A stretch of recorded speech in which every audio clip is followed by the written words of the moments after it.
नमस्कार मित्रों, आज के क्लास में काव्य शास्त्र के विषय काव्य हेतु पर बात करेंगे। काव्य हेतु का अर्थ काव्य निर्माण का कारण है। इसकी परिभाषा जिस उपस्थिति के कारण कवियों या कलाकारों में काव्य सृजन या कला निर्माण करने की सामर्थ्यता उत्पन्न होती है उसे काव्य हेतु कहते हैं।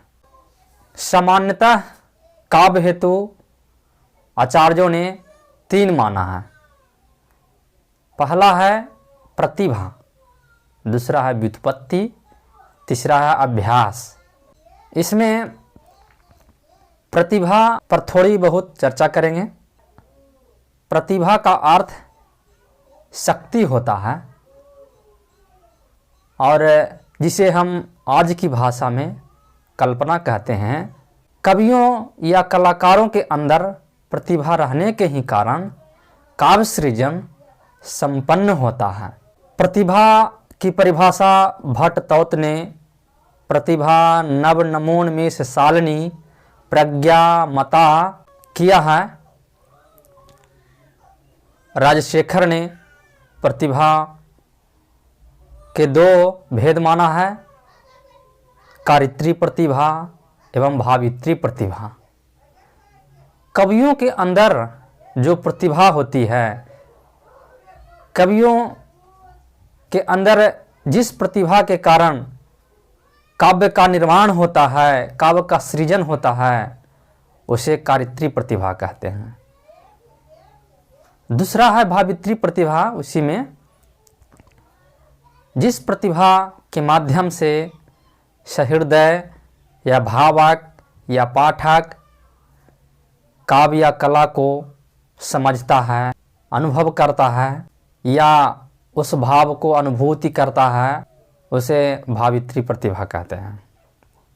दूसरा हेतु है व्युत्पत्ति। व्युत्पत्ति का तात्पर्य लौकिक ज्ञान एवं शास्त्रीय ज्ञान में निपुणता से माना जाता है।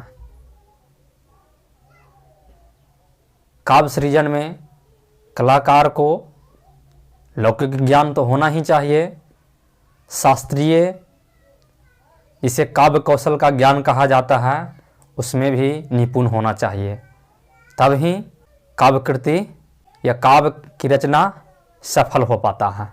तीसरा है अभ्यास। कोई भी हेतु यानी प्रतिभा और व्युत्पत्ति तो होनी ही चाहिए, ये दोनों तो अति आवश्यक ही हैं कलाकारों में या कवियों में, मगर जब तक वह अभ्यास के लिए अग्रेसित नहीं होता है तब तक वह रचना या कला वह मस्तिष्क में ही रह पाता है, वह उसकी अभिव्यक्ति कलम से नहीं हो पाती है। यानी कहने का तात्पर्य यह कि जब तक वह अभ्यास में उद्धृत नहीं हो पाता है तब तक उसमें प्रतिभा में निखार नहीं आती है। अभ्यास करते रहने से ही उसमें प्रतिभा और व्युत्पत्ति में निखार आता है। यही तीनों यानी प्रतिभा, व्युत्पत्ति और अभ्यास को सम्मिलित रूप में सामान्यतः काव्य हेतु माना जाता है। धन्यवाद।